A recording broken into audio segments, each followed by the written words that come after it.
All right. Shalom. Shalom. Shalom. Excuse my voice. I'll be thinking I'm finna shake the damn sickness. And then motherfucker be hit me with a 1-2 again. Hit me with a 1-2 again. Right?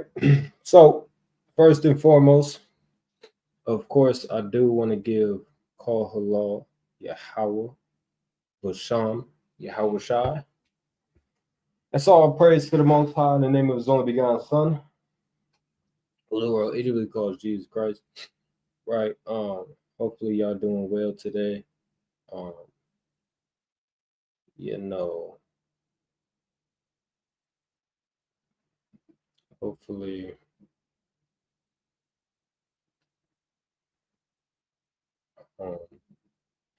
nobody's sick. What is going on?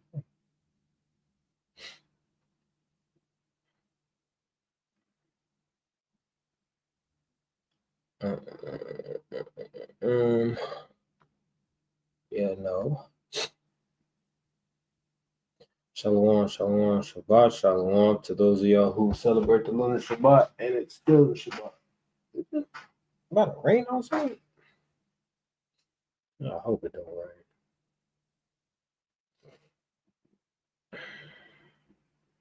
rain. Nah, it ain't gonna rain.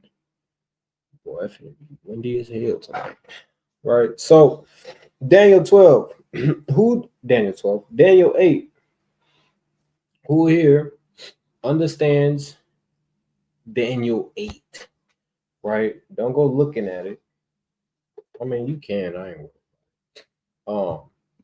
but it speaks about a ram with 2 horns, and then it speaks about a he goat.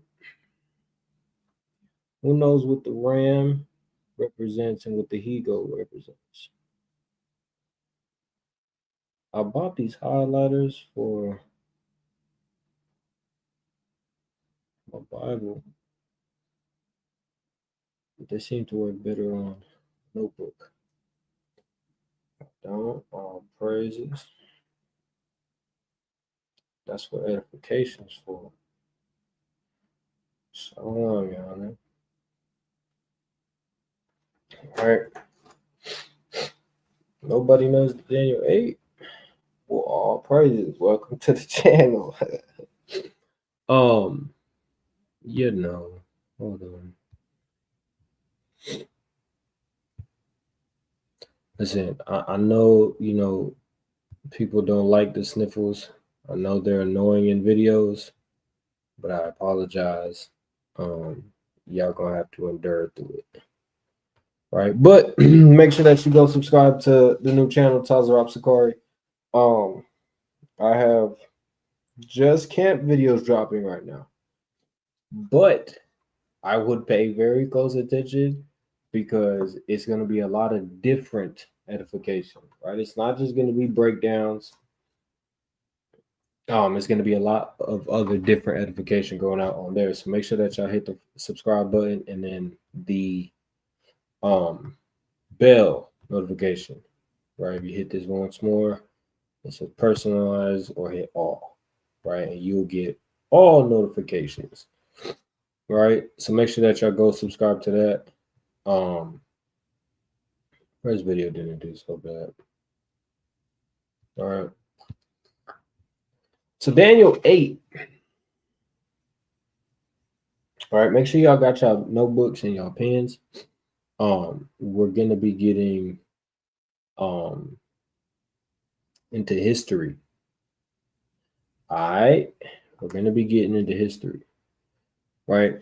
But like and share the video. I gotta take care of my health really quick. Like and share the video. And we're gonna get started in like 2-3 minutes.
Sicarii, y'all.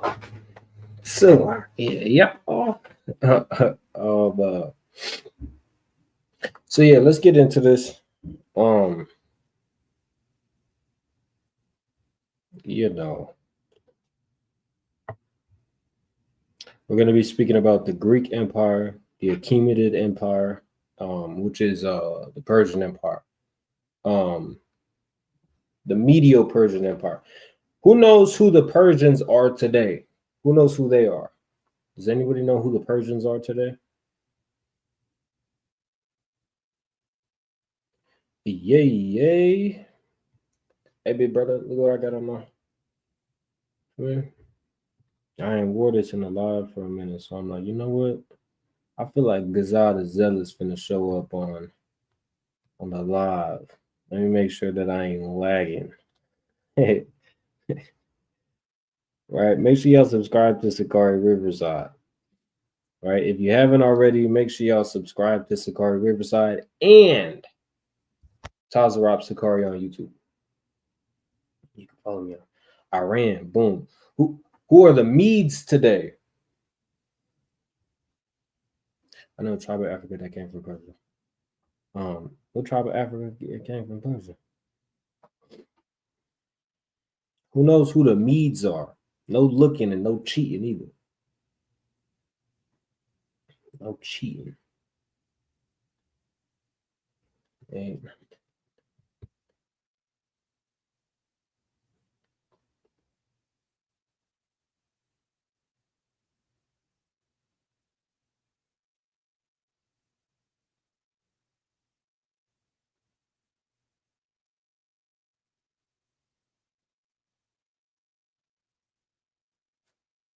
Anybody know who the Medes are? Yeah, you feel me? The Shona came from Persia. Oh yeah. Okay.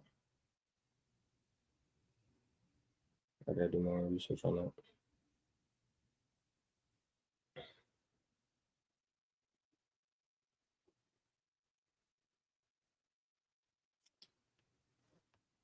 Who knows who the Medes are?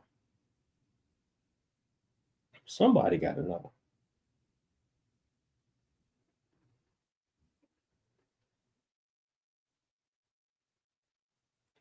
Somebody got to know. 11, 6, 5.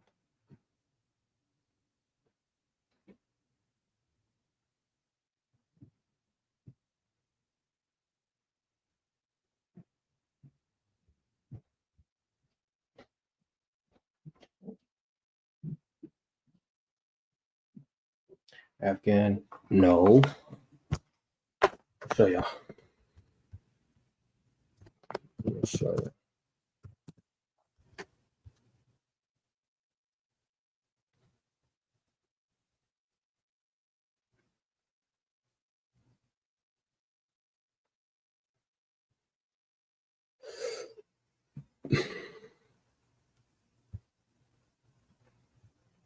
I will show y'all who the Medes are.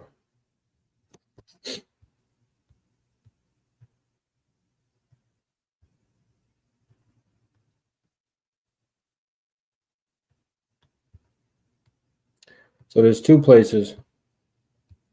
One I'm not gonna show you just yet. But am I sharing my screen?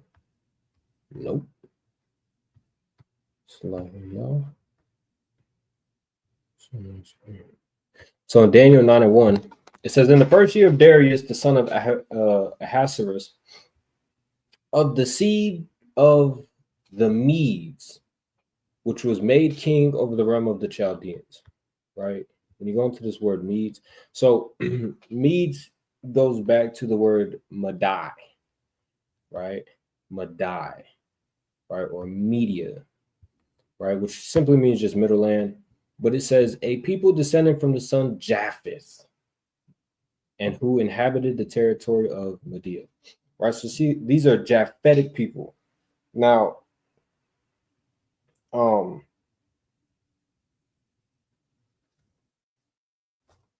Alexander the Great what they asked, but these are Japhetic people.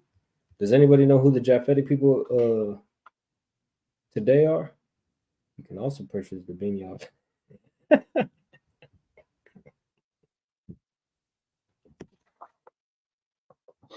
It's like, I got you, play. I'm gonna plug your Instagram. That's hilarious, man. That is hilarious. Comedy Street.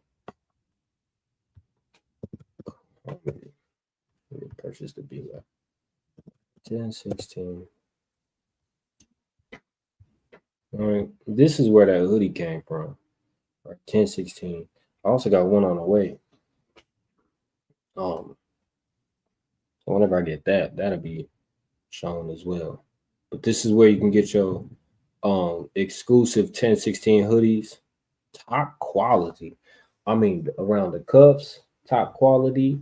The hoodie, top quality, is good for keeping cool and staying warm. Not gonna cap. There's a lot of hoodies I can't find that keep me warm and keep me cool. But 1016 has definitely provided the the hoodie it needed. Moana. Yeah, so Japhetic people today are like Malaysians, Micronesians, um, Polynesians, right? Like the people in Fiji, um, the Indo, what is it called? Hold on.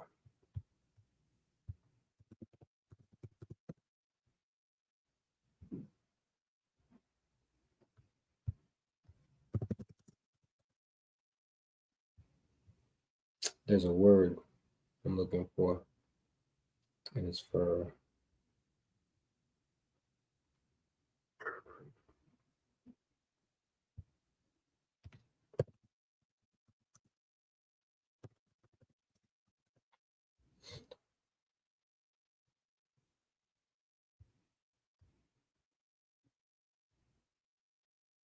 let me see really quick. The Indian archipelago. That's what I was looking for. Right? They're called the Indian archipelago. Correct. Correct. Pacific Islanders. Um, that's just some like background uh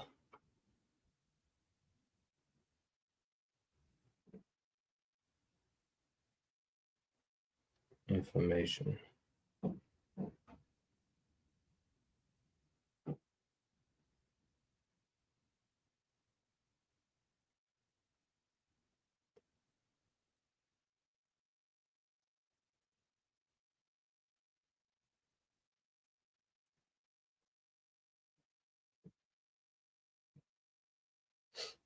The archipelago. That's like a dinosaur.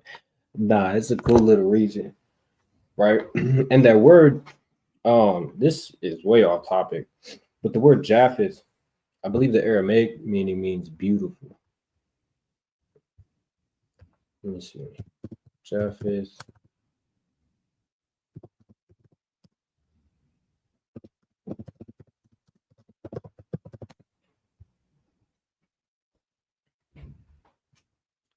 No, the Aramaic means to extend.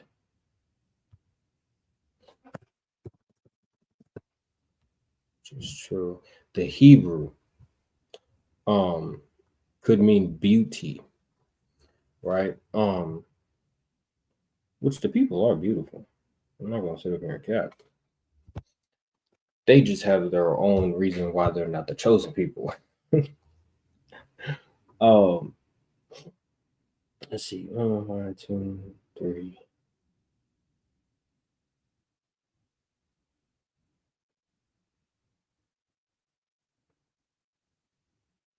Come on, bro. What's up with y'all?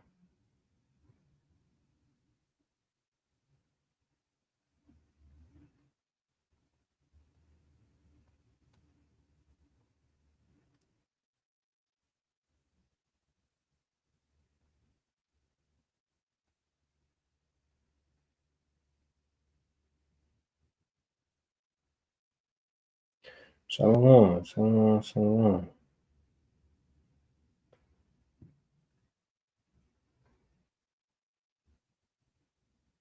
right?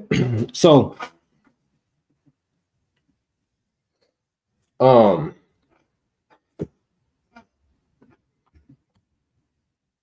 let's get started. Right, so let's read Daniel 8.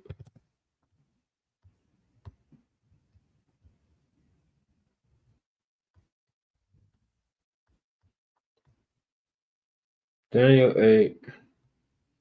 Make sure y'all go subscribe to Sicarii San Fran, right? Not only Sicarii San Fran, but go on Instagram and follow Kashab, right? Especially if you speak Spanish. All right, so Daniel 8 and 1. Y'all can see my screen? Yeah. Daniel 8 and 1. It says, in the 3rd year of the reign of King Belshazzar, a vision appeared unto me, even unto me Daniel, after that which appeared unto me at the first, right?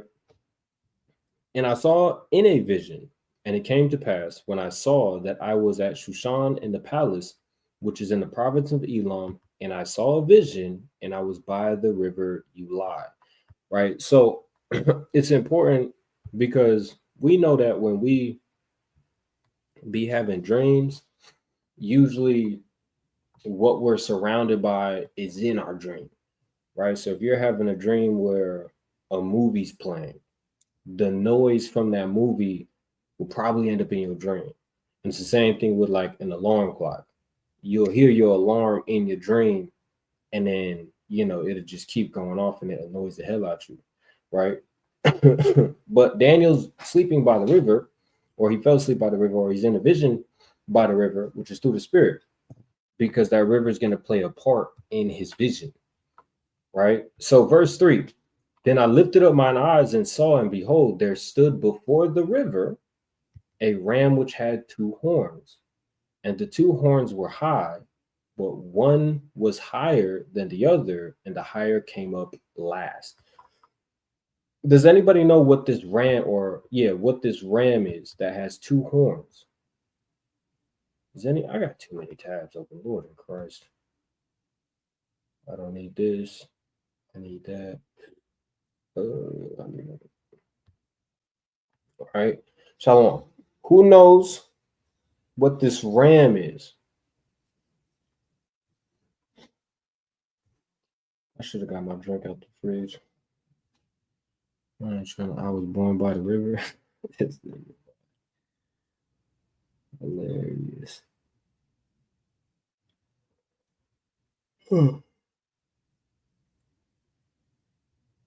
Nobody knows what the ram is? I'll give you a hint. The ram is one of the beasts that's in Daniel 7.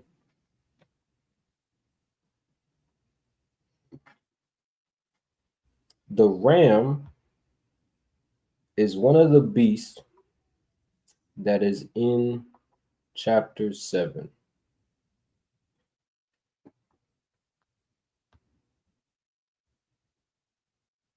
No guesses? Y'all must not know the Daniel 7 breakdown. It's the Medo-Persians. So this ram that has 2 horns represents the Medo-Persians, right? That's why I had asked y'all who are the Persians today, who are the Medes today, right? The reason being is because it is this ram, right? Now it says, and the 2 horns were high, but one was higher than the other, and the higher came up last. It's the same thing like in Daniel 7, right? Of course, the first beast is the Babylonian and the Assyrian Empire. And then the second beast will be the Medo-Persian Empire. Right? It says, and behold, another beast, a second, like to a bear, and it raised up itself on one side.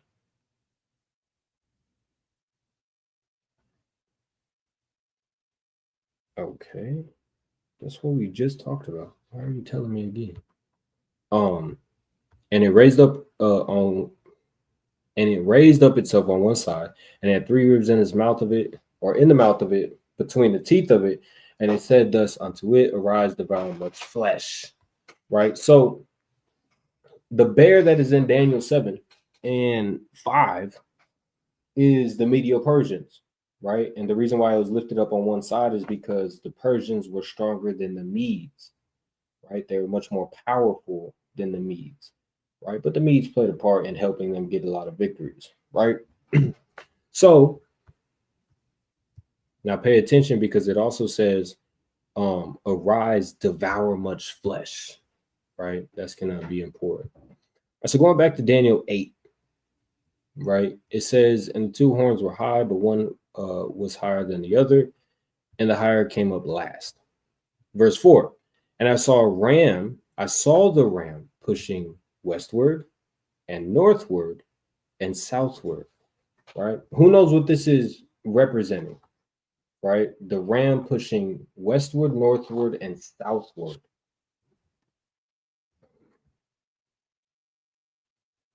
You understand?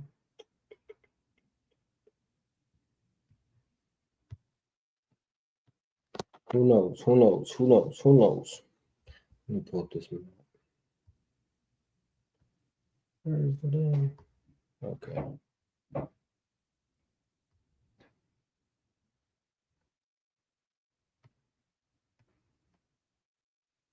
Nobody? Okay. So this is speaking about yeah, facts, man. I need your help. I need your I may know what it is, but I'm like Dora, you feel me? I know it's right there, but I'm still gonna ask your ass, well, what does it mean?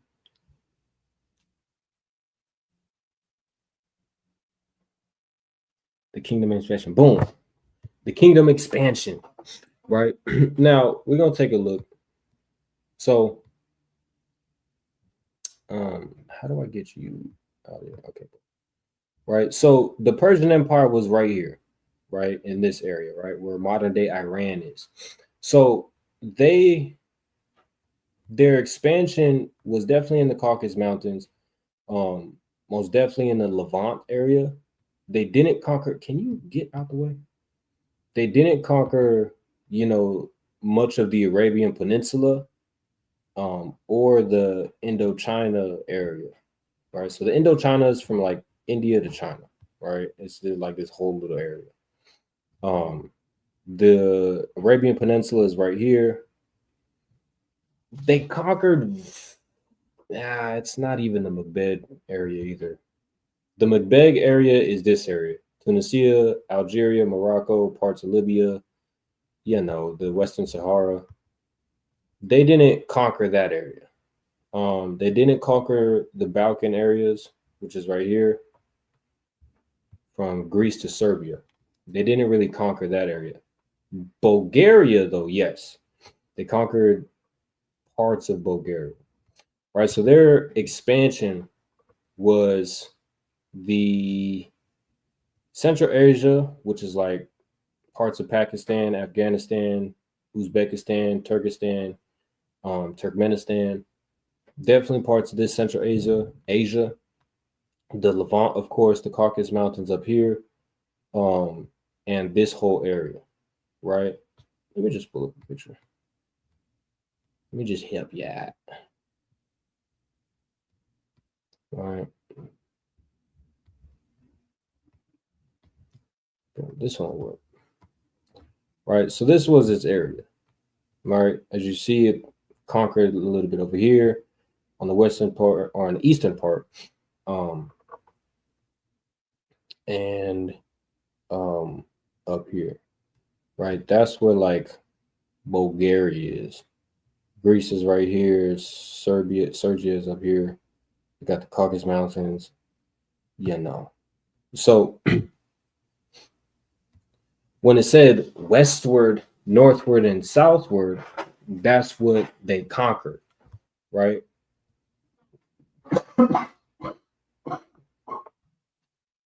Excuse me. Um, so going back, it says that no beast might stand before him, meaning when they came into power, it's called the Achaemenid Empire. Let's look it up. When they came into power, it was, I think it was the fastest growing empire to grow. Hold on. Let's see. What empire rose to power the quickest? See what it says. Oh, look at that. All right. According to historical records, the Achaemenid Persian Empire, particularly under the leadership of Cyrus the Great, is widely considered to have risen to power the fastest, significantly expanding its territories in a relevantly short time frame, often within a few decades. Right. I think it was like 30 years he done did all this. Cyrus the Great alone. Right. Now, though, other kings that rose after him definitely helped grow the expansion, but Cyrus had a major part. And I believe Greek was like the runner up for the fastest growing empire. Right. So let's go back. So it says, and I saw the ram push westward and northward and southward, so that no beast might stand before him. Neither was there any that could deliver out of his hand, but he did according to his will and became great. Right. This is that Daniel 7:5 where it says, arise and devour much flesh. Right. They did what they wanted. Right. Now, of course, Cyrus was cool with us because he allowed us to rebuild our temple. Um, so he was pretty cool. And Artaxerxes gave Nehemiah the green light to build the city. Right. So let's take a look at the Achaemenid. Oh, I guess it did cover some of the Balkans. Maybe it considers Bulgaria part of the Balkans. I didn't know that. So let's read a little bit of this. It says the Achaemenid Empire was an Iranian empire founded by Cyrus the Great, the Achaemenid dynasty in 550 BC, based in modern-day Iran. It was the largest empire by that point in history, spanning total of 5.5 million square kilometers. Lord Christ, 2.1 million square miles.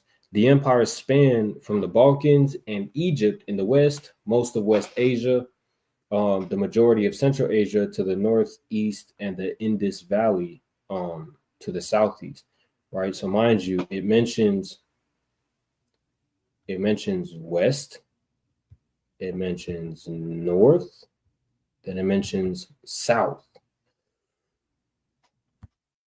Just like in Daniel 8:4, it says he pushed westward, northward, and southward.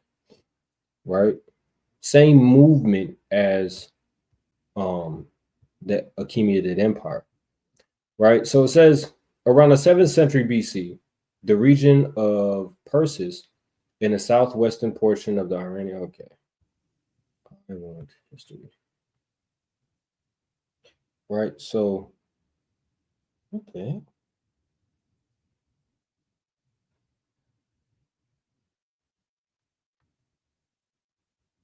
It's not.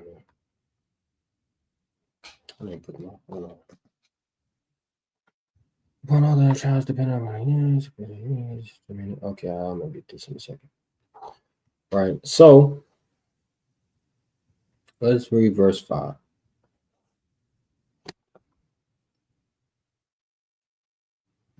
Boom. It says, and I was considering, behold, a he goat came from the west on the face of the earth and touched not the ground. And the goat had a notable horn between his eyes. Who knows? Oh, y'all can't see this. Who knows what this goat represents that's coming from the west? Right. So I'm going to show y'all. You have the Persian Empire here. It says that this goat is coming from the west and it had a notable horn between its eyes. Who knows what this goat is and what the horn is? Who could take a guess? Who could take a guess?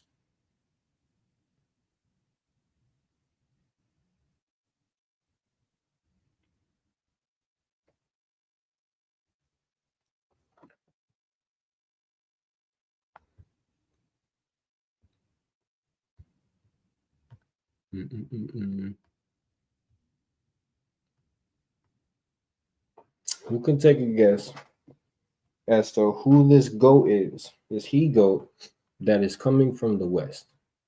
Boom. The Greeks, right? Who's the little horn? Who knows the little horn that's between its eyes? Now, mind you, in the picture, I'm not gonna pull it up. But you got this goat, and you have this horn that's in the middle of his eyes, right? And this horn is utilized to, or as its weapon, right? It's the first thing that's gonna hit something, and the damn sure gonna leave a mark.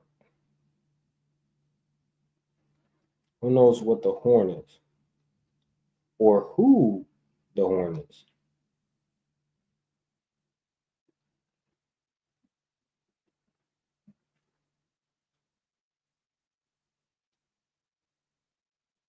The UN? No, not the UN.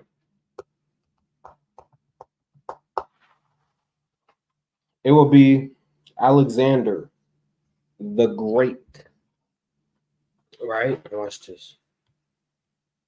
Let me see.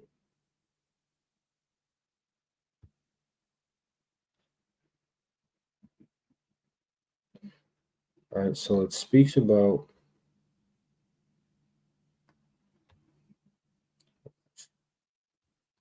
so it says, and I considered and behold a he goat came from the west on the face of the whole earth and touched not the ground. Right, we're gonna deal with the touch not the ground in a second. But you see, well, let me do this one. No, this one. Right, so on the west over here is where Macedonia is. Right, so Alexander the Great came from Macedon. Right, to support that, the easiest. Where's my oh. Close this. To support this,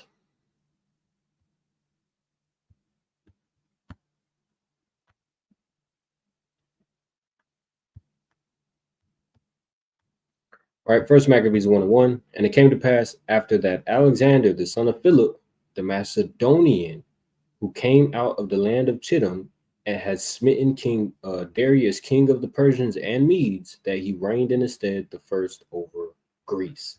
Right, so the first person to reign over Greece was Alexander the Great, and he came from Macedon, right? Or he was a Macedonian, right? So, what's this? Who knows what it means? Let me pull it up. When it says, and touch not the ground. Who knows what it means? Where it speaks about he touched not the ground. This he goat, the he goat is the Greeks, right? The Greeks didn't touch the ground. Who knows what that means?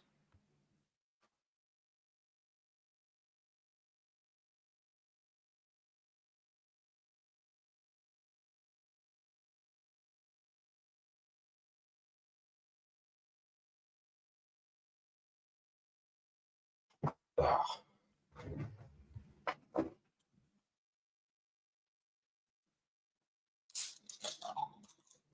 No, not ships.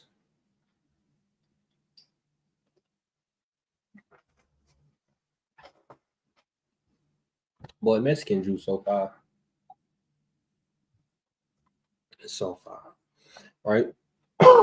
When it speaks about them not touching the ground, it's how quick they was moving, how quick they was gaining power, how quick they was gaining force, right? Momentum, moving so quick that he didn't touch the ground, right?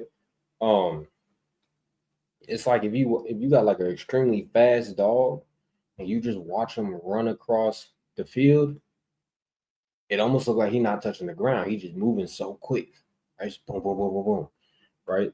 So that's what it means when it speaks about they touch not the ground. Now watch this. I'm gonna show you something.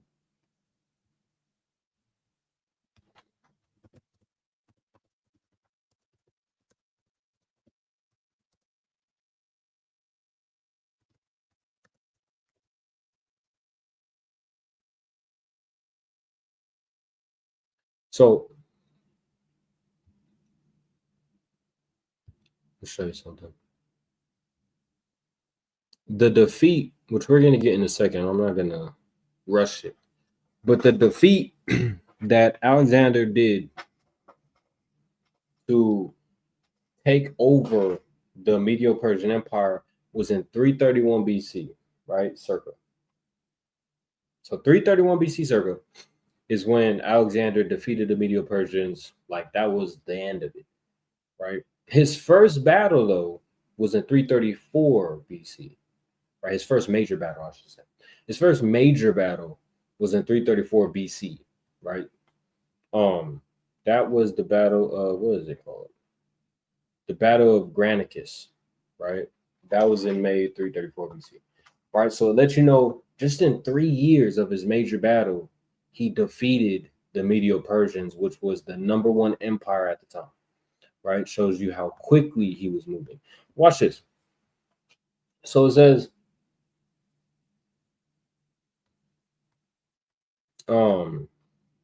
a he-goat came from the west of the face of the whole earth and touched not the ground.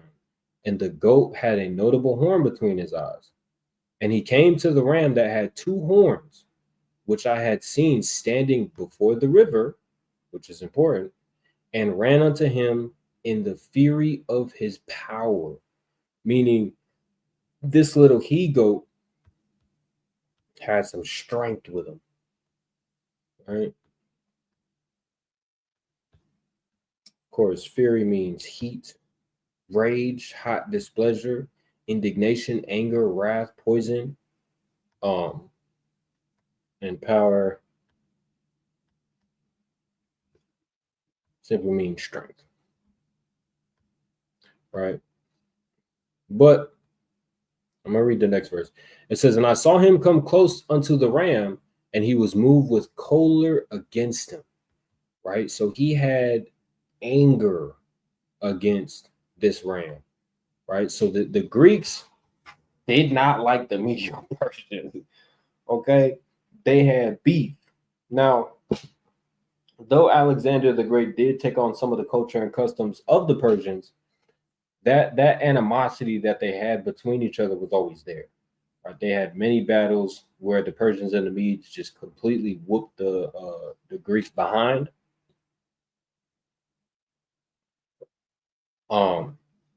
So there was a lot of built-up animosity from the Greeks that they had towards the Medo-Persians, right? Watch this. What is it? My eye. It speaks about this he-goat caught this ram by the river, right? This is important.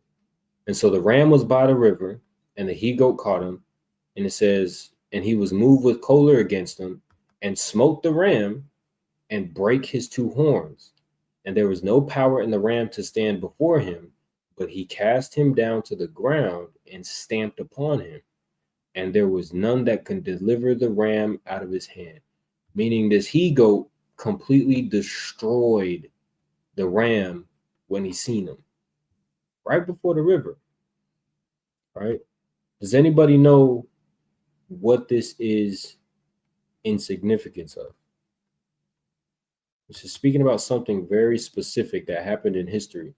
Does anybody know what it's called? No cheating either. No cheating. Who knows what it's called? It speaks about the Greeks met the Achaemenid Empire and completely destroyed them. And there was no more power in the Medo-Persian Empire.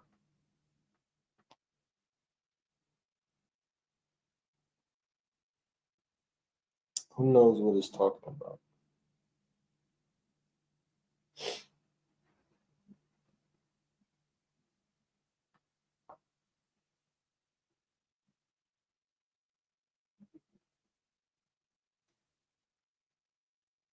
Nobody. It's a battle. Conquer. Yeah, it's talking about conquer. But there's a battle that I'm looking for. It's a specific battle. starts with the G.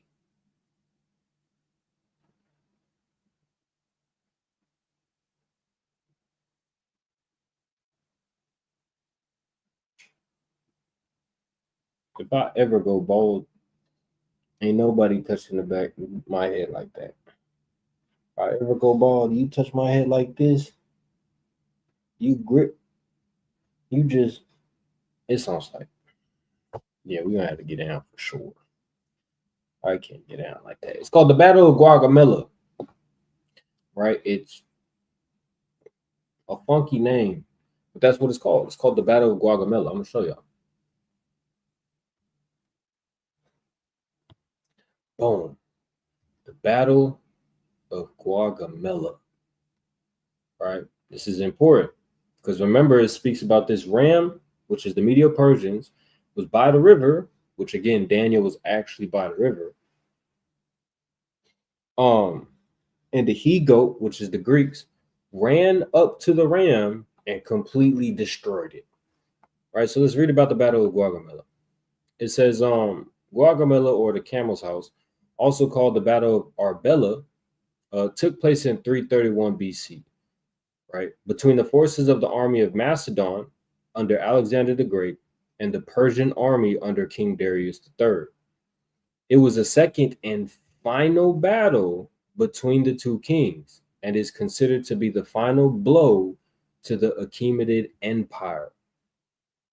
The final blow, which is like they're done.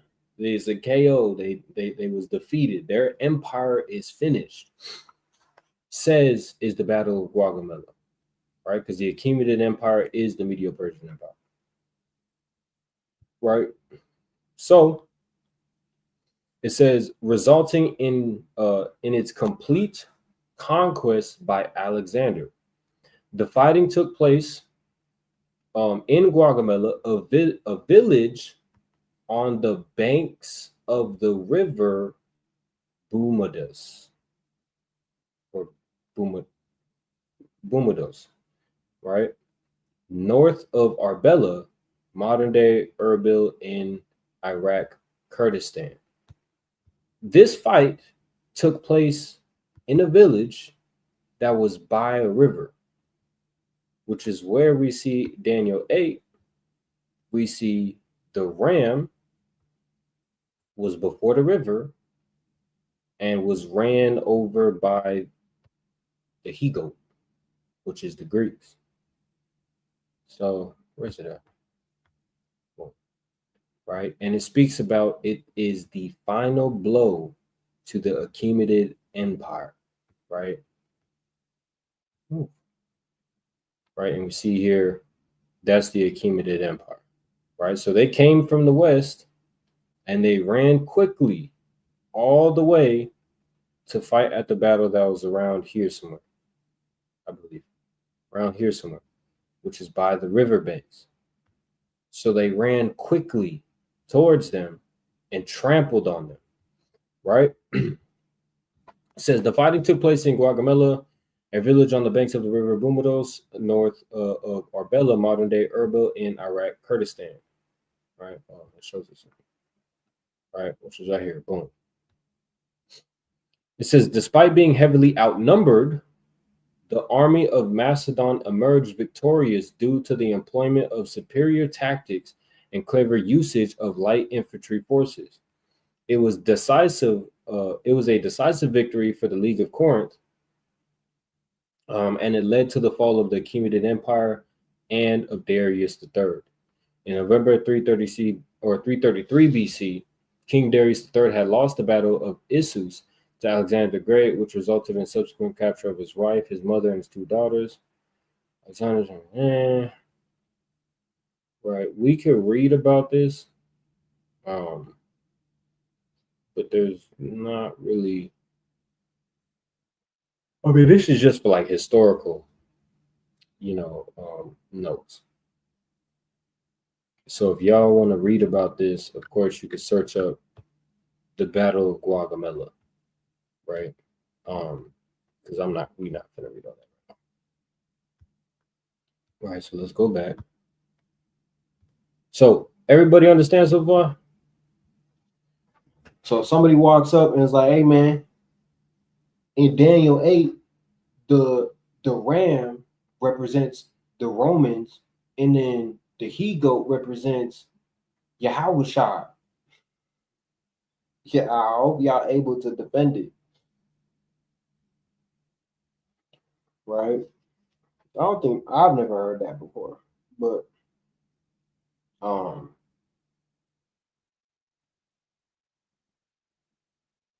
hopefully put a 1 in the chat if y'all are getting the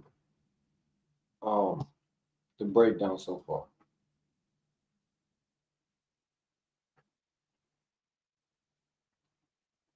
Or put a 2 if you need me to repeat or you just don't understand the breakdown.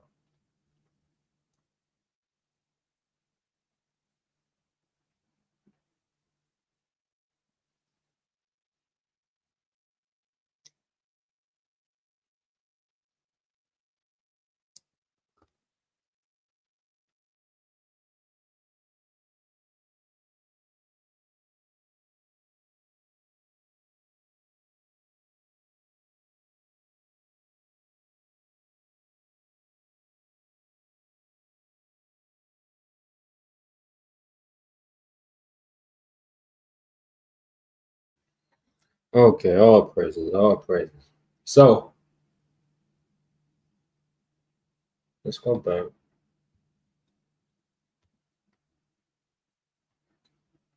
Verse 8. Therefore the he-goat waxed very strong, and when he was strong, the great horn was broken, and it came up 4 notable ones toward the 4 winds of heaven. Right? So who knows these 4 horns that replace the 1 big horn? Who knows what those are speaking about? And the ideas.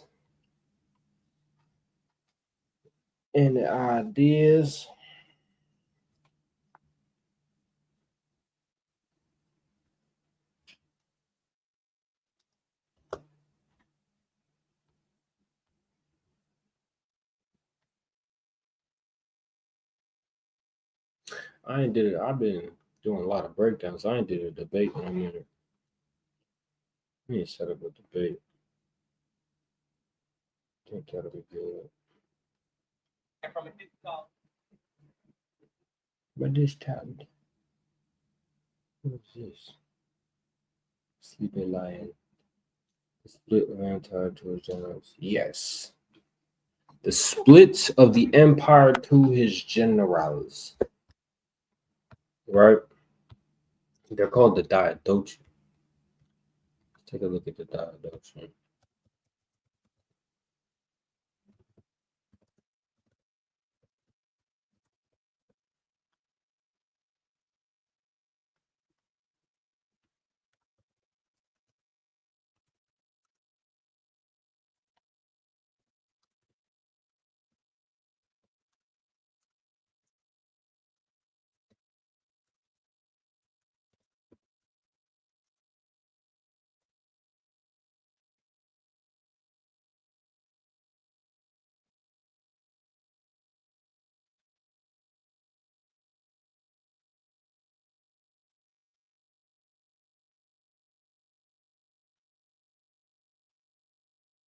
So the Diadochi, let me see if I can.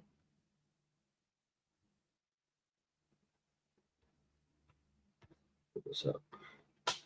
So the Diadochi, right? Now, of course, their empires changed because they began to rule over different lands, right? But you got the Seleucid Empire, right, which covered most of the eastern portion, right? You got the Central Asia, parts of the Caucasus Mountain, a lot of the Indochina type area. Just kidding. You got Ptolemy, who basically had the North Africa, not so much the Horn of Africa or the Macbeth as well. Really just this portion, right, in Egypt. And then you got Cassander and Lysigamus, Antigonus, so on and so forth, right? Cassander and Lysigamus, I believe, I think Lysigamus took over Cassander or Antigonus. Let's go back. Let's take a look at these. Right, so the Diadochi were the rival generals, families, and friends of Alexander the Great, who fought for control over his empire after his death in 323 BC. The wars of the Diadochi marked the beginning of the Hellenistic period, from the Mediterranean Sea to the Indus River, right? Our people suffering a lot from this Hellenistic period. It says the most notable Diadochi include Ptolemy, Antigonus, Cassander, and Seleucus. As the last remaining of at the end of the wars of Seleucus, ruling Egypt, Asia Minor, Macedon, and Persia, respectively, all forging dynasties lasting several centuries. Right? But ugly as hell. We don't have to read all that. Let's continue in Daniel 8. Right. So what it means when it speaks about them moving towards the four winds of heaven is we see that this ram covered the westward, northward, and southward, not so much the eastward, right? That's when Seleucus began to reign more so on the east, right? And even then, they covered more south and more more west. So there you go. Right. So watch this. Verse 9. And out of one of them, so out of one of these four horns, came forth a little horn, which waxed exceedingly great toward the south, toward the east, and toward the pleasant land. Who know who this is speaking about?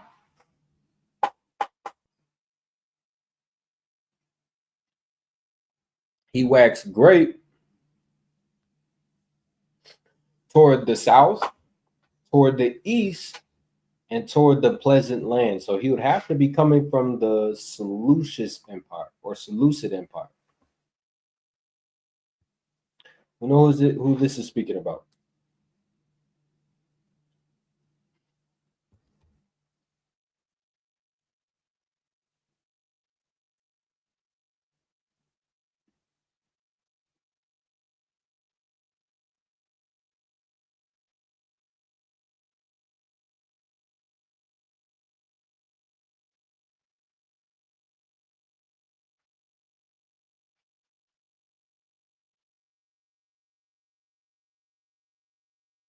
Speaking about somebody very important. This is speaking about Antiochus. Who knows about Antiochus? That damn devil.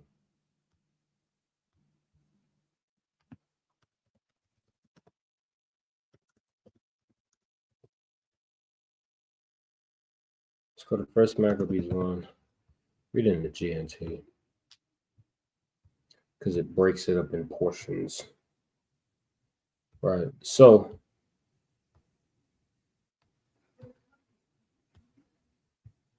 First Maccabees 1 and 1. Not 1 and 1. 1 and we'll start at 5. In the GNT, it says, when Alexander had been emperor for 12 years, he fell ill and realized that he was about to die. He called together his generals, noblemen who had been brought up with him since his early childhood, and he divided his empire, giving a part to each of them. After his death, the generals took control, and each had himself crowned king of his own territory.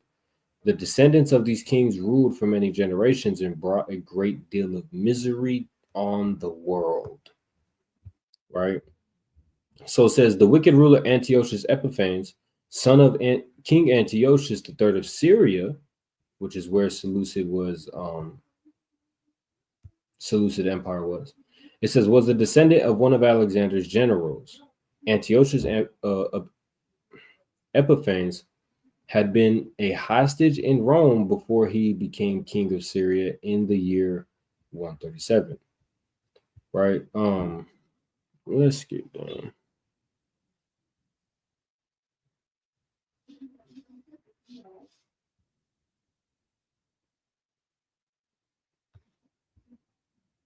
I guess we can start at 11. It says, at that time there appeared in the land of Israel a group of traitorous Jews who had no regard for the law and who had a bad influence on many of our people. They said, let's come to terms with the Gentiles, for our refusal to associate with them has brought us nothing but trouble. This proposal appealed to many people, and some of them became so enthusiastic about it that they went to the king and received from him permission to follow Gentile customs. They built in Jerusalem a stadium like those in the Greek cities. They had surgery performed to hide their circumcision, which is crazy as all hell. Abandoned the Holy Covenant, started associating with Gentiles, and did all sorts of evil things. Right, now we're going to read more about Antiochus in a second. Hey man, you jumping the gun, bro. You jumping the gun. Don't worry about it. You just pay attention to Tazarab SICARRI. I might even change the name. I'm not even going to cap. But just pay attention to Tazarab, man. That channel, pay attention to that channel. Biblical Shah. Right, let's go back to Daniel 8. So Daniel 8 and 9, it says, and out of them, or and out of one of them, came forth the little horn which waxed exceedingly great toward the south, toward the east, and toward the pleasant land. And it waxed great even to the host of heaven. And it cast down some of the host and of the stars to the ground and stamped upon them. Right? Yea, he magnified himself even to the prince of hosts, and by him the daily sacrifice was taken away, and the place of his sanctuary was cast down. Right? So who knows what it means when it speaks about that he trampled on the stars to the ground?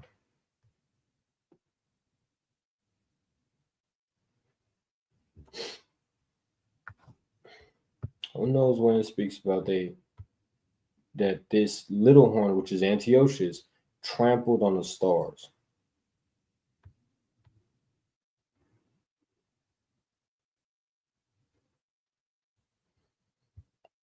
Yeah, that was nasty as all hell, bro. It was nasty. People don't be liking history, man.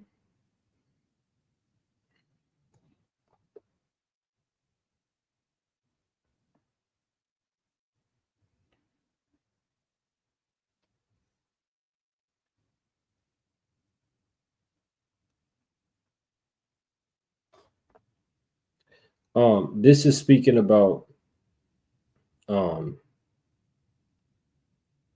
children of Israel.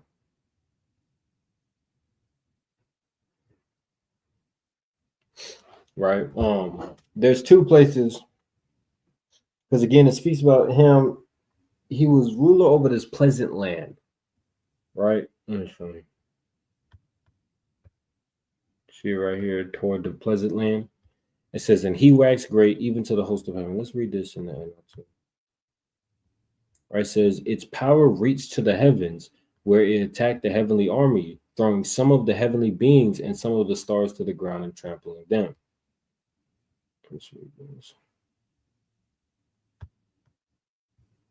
It even challenged the commander of the heavens armies by canceling the daily sacrifices offered to him and by destroying his temple. Right? Now, does this mean like a literal destruction of the temple? No, but it's speaking about there's no more service of the temple that is proper. Right? But there's two different places. You can go to Revelation 12 because those stars, the crown, the woman had 12 stars on her head. That's for the children of Israel, right? But I'm gonna show y'all another one in Genesis 37.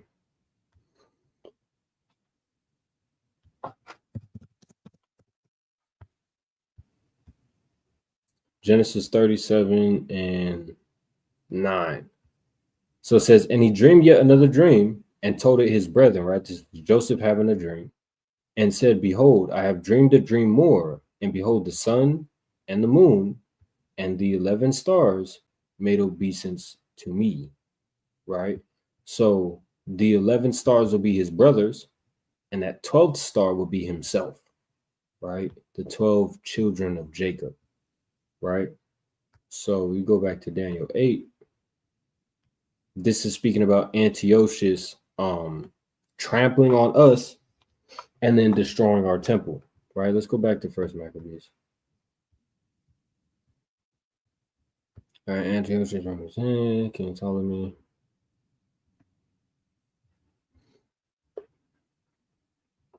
Boom. And Antiochus. First Maccabees 1 and 20 in the GNT. It says, in the year 143, after the conquest of Egypt, Antiochus marched with a great army against the land of Israel and the city of Jerusalem. In his arrogance, he entered the temple and took away the golden altar, the lampstand with all its equipment, the table for the bread offered to the Lord, the cups, the bowls, and gold fire pans. The curtain and the crowns. He also stripped all the gold from the front of the temple and carried off the silver and gold and everything of value, including all the treasures that he could find stored there. Then he took it all to his own country. He also murdered many people and boasted arrogantly about it. There was a great mourning everywhere in the land of Israel. That's what it means when it says he magnified himself even to the prince of the host, right? And he's going to do it even more. But it speaks about him trampling the stars to the ground. It's literally him murdering us. It says, rulers and leaders groaned in sorrow. Young men and young women grew weak. The beauty of our woman faded. Every bridegroom sang a funeral song, and every bride sat mourning in her room. All our people were clothed with shame, and our land trembled for them. 2 years later, Antiochus sent a large army to Mysia against the towns of Judea. When the soldiers entered Jerusalem, their commanders spoke to the people, offering them terms of peace and completely deceiving them. Then suddenly launched a fierce attack on the city, dealing it a major blow and killing many of the people. He plundered the city, set it on fire, and torn down its buildings and walls. He and his army took the women and children as prisoners and seized the cattle. Then Antiochus and his forces built high walls and strong towers in the area north of the temple, turning it into a fort. They brought a group of traitorous Jews and installed them there. They also brought in arms and supplies and stored it in the front in the fort. All the loot that they had taken in Jerusalem. This fort became a great threat to the city. The fort was a threat to the temple, a constant evil menace for Israel. Innocent people were murdered around the altar. The holy place was defiled by murderers. The people of Jerusalem fled in fear, and the city became a colony of foreigners. Jerusalem was foreign to its own people, who had been forced to abandon the city.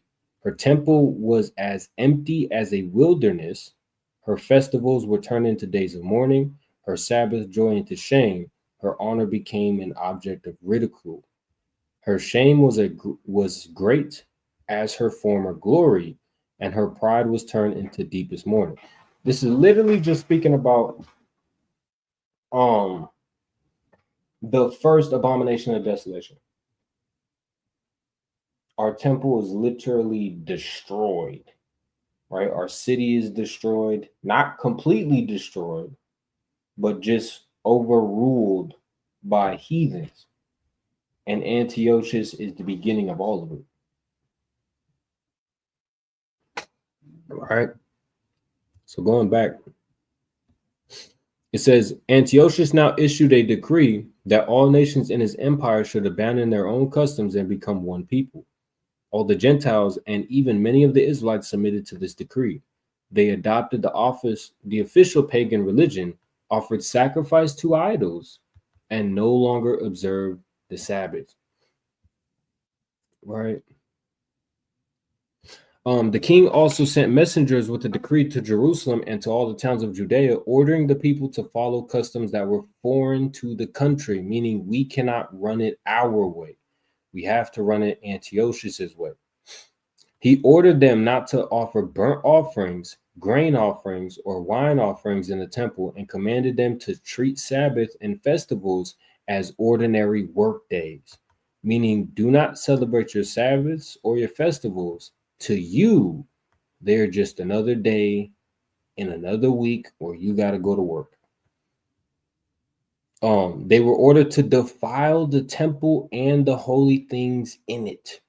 They were commanded to build pagan altars, temples, and shrines and sacrifice pigs and other unclean animals there. They were forbidden to circumcise their sons and were required to make themselves ritually unclean in every way they could, right? That's what it means when it speaks about he waxed great to the host of heaven. He casted it down. He cast down some of the host of heaven and the stars to the ground and stamped upon them. Yea, he magnified himself even to the prince of the host, and by him the daily sacrifice was taken away, and the place of his sanctuary was cast down. Right? It says, and an host was given him against the daily sacrifice by reason of transgression, and cast down the truth to the ground, and it practiced and prospered. Right? Let's read this. Read this one at NLT. Oh, we read that already. This one at NLT. Right? So it says Daniel 8 and 12 in the NLT. The army of heaven was restrained from responding to this rebellion. So the daily sacrifice was halted and truth was overthrown. The horn succeeded in everything it did. Meaning Antiochus was going to do it. Right? Everything Antiochus was trying to do here, Yahweh let him do it. One, because it fulfilled Daniel 8. But two, that's what just had to happen. Yahweh allowed it to happen. Every time the temple was destroyed, every time the temple was overruled, when we got all of our writings burned in the time of Babylon, Yahweh allowed all that to happen.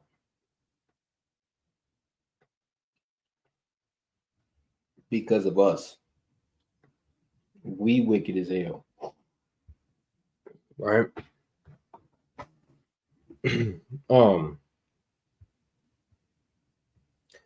Daniel 8 and 13. It says, then I heard one speaking, and another saint said unto that certain saint which spake, how long shall be the vision concerning the daily sacrifice and the transgression of desolation, to give both the sanctuary and the host to be trodden underfoot? And he said unto me, unto 2,300 days, then shall the sanctuary be cleansed. Right? Let's do this.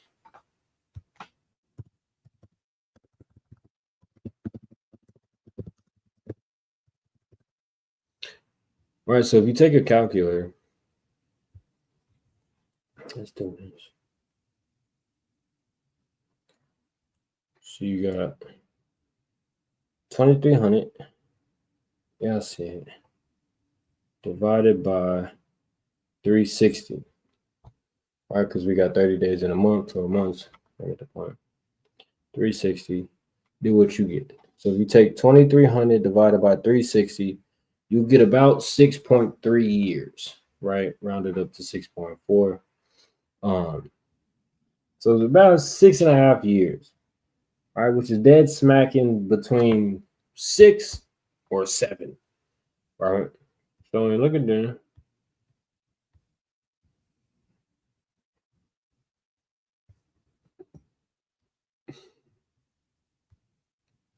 Let's take a look at this. The Maccabean revolt. It says, was a rebellion of Jews led by Maccabees against the Seleucid Empire and against Hellenistic influence on a Jew's life. The main phase of the revolt lasted from 167 to 160 BCE. So the revolt began at 167 and it ended at 160, right?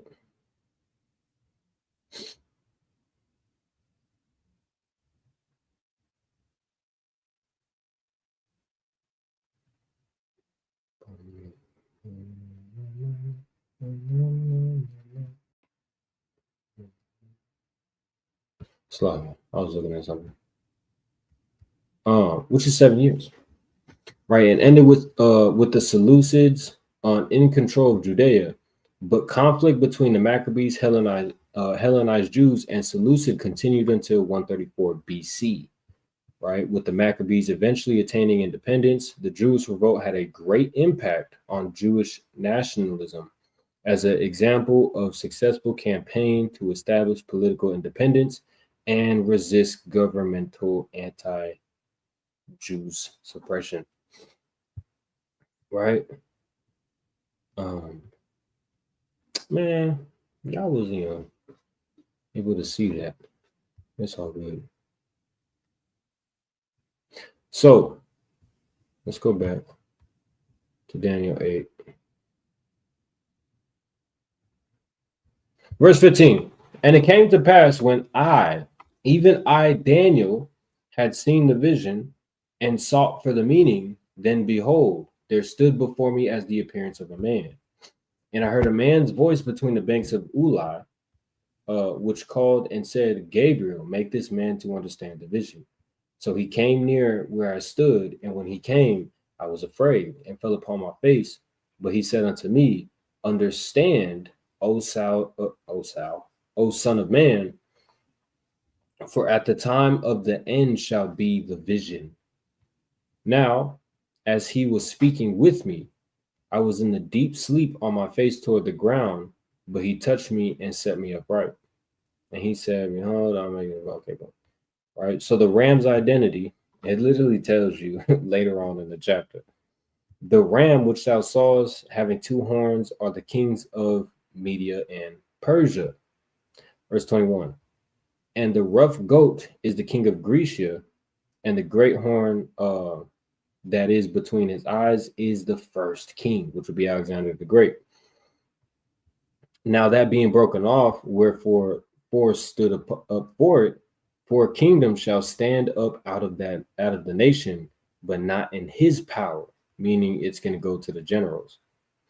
In the latter time of their kingdom, when the transgressors are come to the full, a king of fierce countenance and understanding dark sentences shall stand up.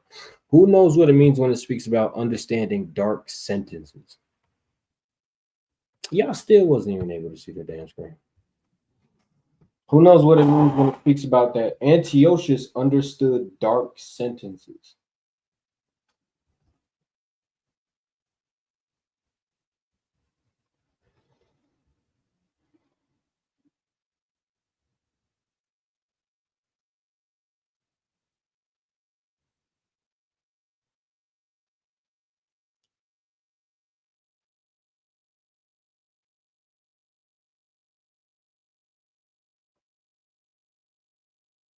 Who knows what it means when it says understanding dark sentences?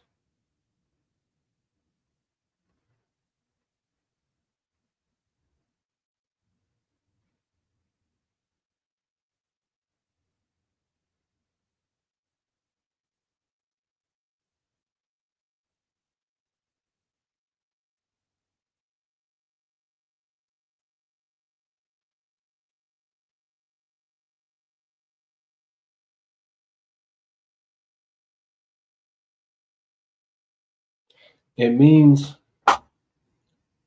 his words were like as smooth as oil. Right? His dark sentences, meaning he was very slick with his words. Right? He knew how to deceive, he knew how to trick, He knew how to utilize his words for his own advantage. Right? Watch this.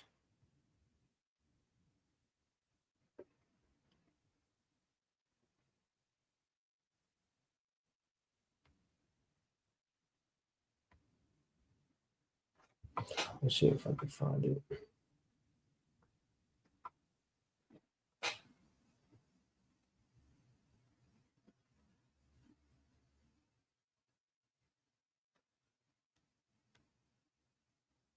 No, that's fine. But yeah, that's all it's talking about when it says he understood dark sentences. Verse 24. And his power shall be mighty, but not his own power. And he shall destroy wonderfully, and shall prosper in practice, and shall destroy the mighty and holy people. And through his policy also he shall cause craft to prosper in his hand, and he shall magnify himself in his heart, and by peace shall destroy many. Right? Going back to the dark sentences, by peace shall destroy many. Meaning, like when who was that? In 2nd Maccabees 7, when those brothers were told, if you not that Eleazar in 2nd Maccabees 6, where it speaks about if you were to do this, right? It's clean food for you, but make it look like unclean food for the young man. You'll be given a place as the king's friend, right? That's the smooth word. I give you the position of a king's friend if you just do this. You know what I mean? A gift destroyed the heart. It says, he also shall stand up against the prince of princes, but he shall be broken without hand. Meaning, if y'all knew what happened to Antiochus, Lord in Christ. Let me see if I can find out really quick.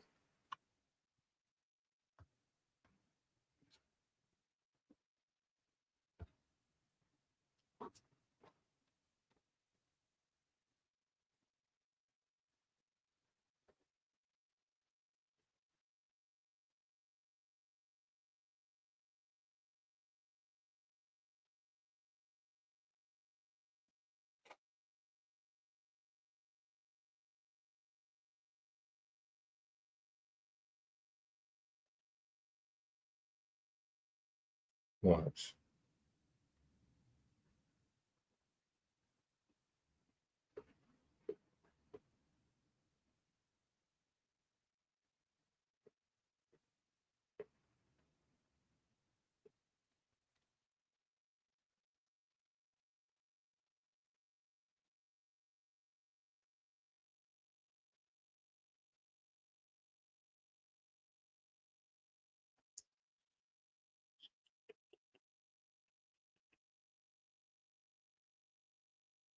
Let me see if I can find it.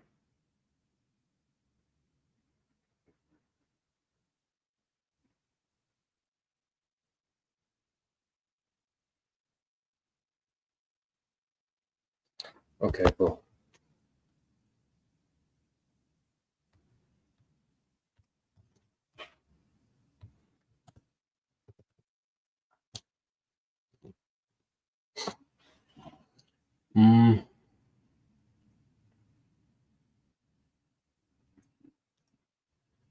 There's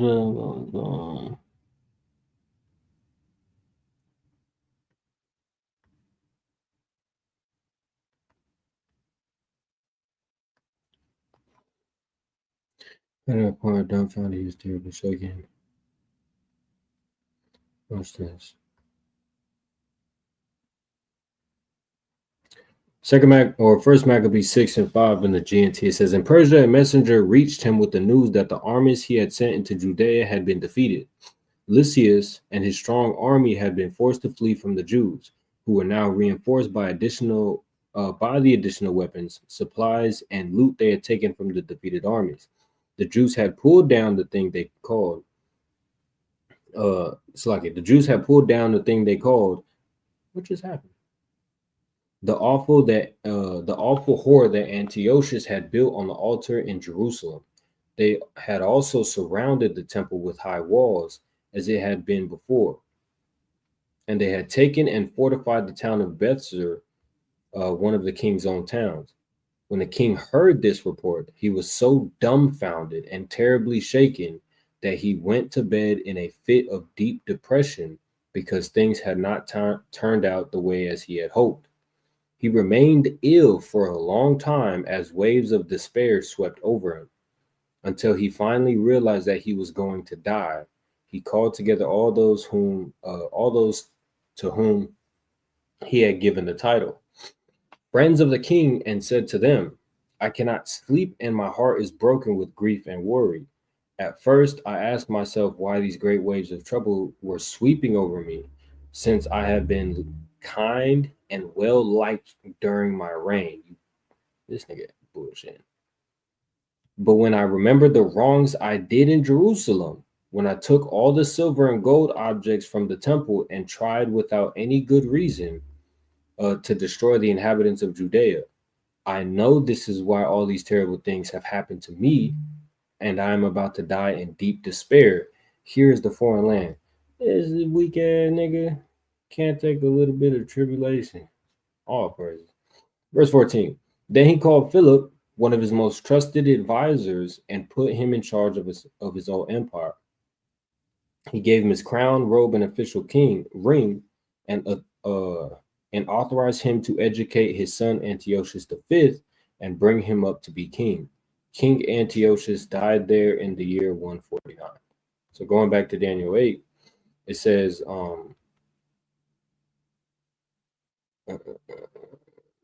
and through his policy he shall magnify himself by peace and destroy many. He shall stand up against the prince of princes, but he shall be broken without hand. Right. Verse 26, and the vision of the evening and the morning was told is true. Wherefore shut up the vision, for it shall be for many days. Meaning this won't happen for a long time. Right. And I, Daniel, fainted and was sick certain days. Afterward I rose up and did the king's business. And I was astonished at the vision, but none understood it.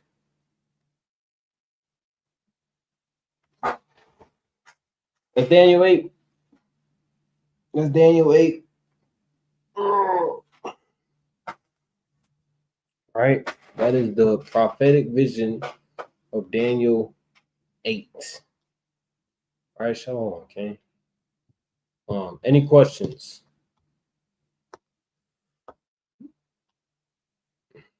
Any questions? The Shabbat is over. For me. Oh.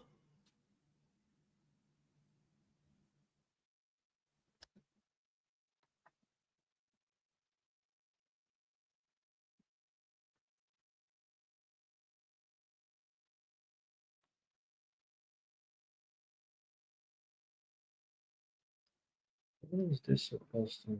No, that's on Thursday. That's on.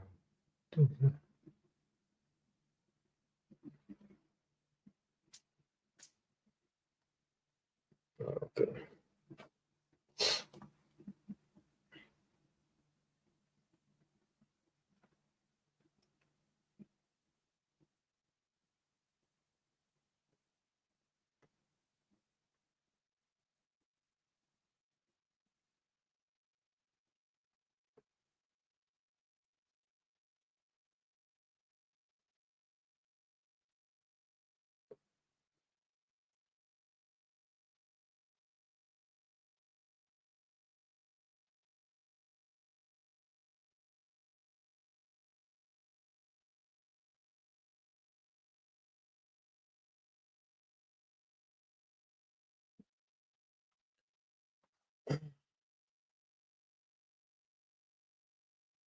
So,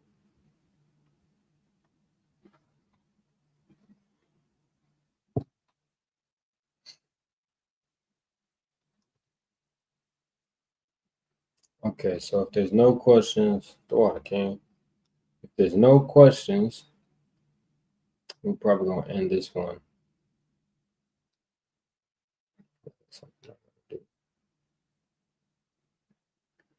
All right. So with that, of course, the water for y'all who are tuning in, make sure that y'all like, share, and subscribe to Sicarii Phoenix, to Sicarii Las Vegas, and of course, TIJUANA, my own personal channel on YouTube, and then follow me on TIJUANA on Instagram. Right. But with that, I do want to say, call Allah Yahweh, Bashima Mashiach Yahushua. It's all praise to the Most High in the name of His only begotten Son, who the word in the cause Jesus Christ, Kwame Yashua, and y'all stay safe.